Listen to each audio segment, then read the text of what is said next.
Good morning. This is Pastor Jason of Kona Faith Center with the word for today. And the word for today is grow.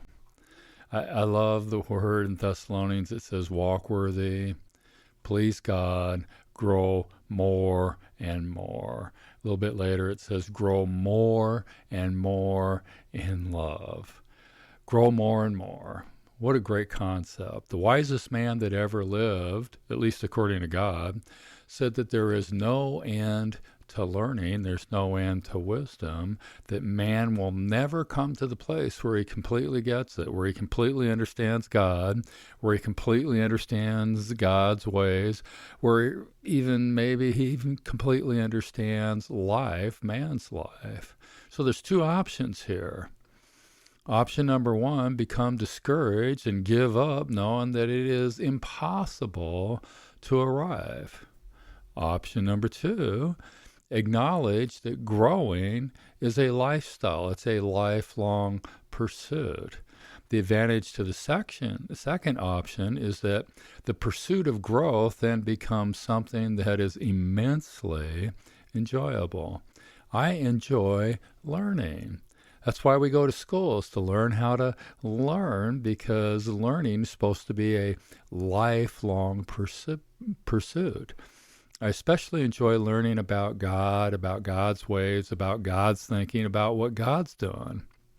Now, it's easy to get discouraged in the middle of a growth process. Now, the experts, whoever they are, what they say is that anger in all its forms, which could include discouragement, is just a sign of a blocked goal.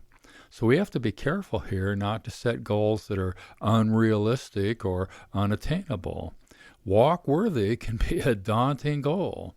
Please God can be an even more daunting goal, until we realize that what God wants is just for us to grow more and more, grow every day.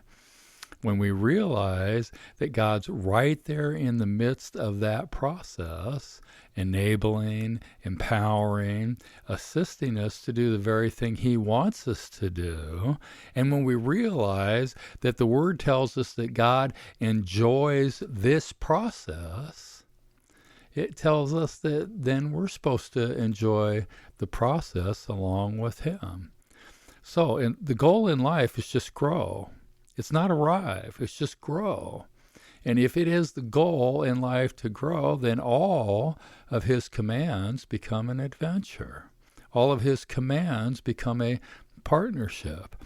All of his commands become a life-building, life-growing, life-empowering process. I love when Thessalonians says, aspire to lead a quiet life.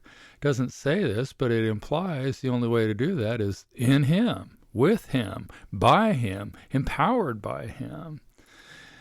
It says to mind my own business. I like that. But how do we do that? Once again, the implication is in him, by him, empowered by him.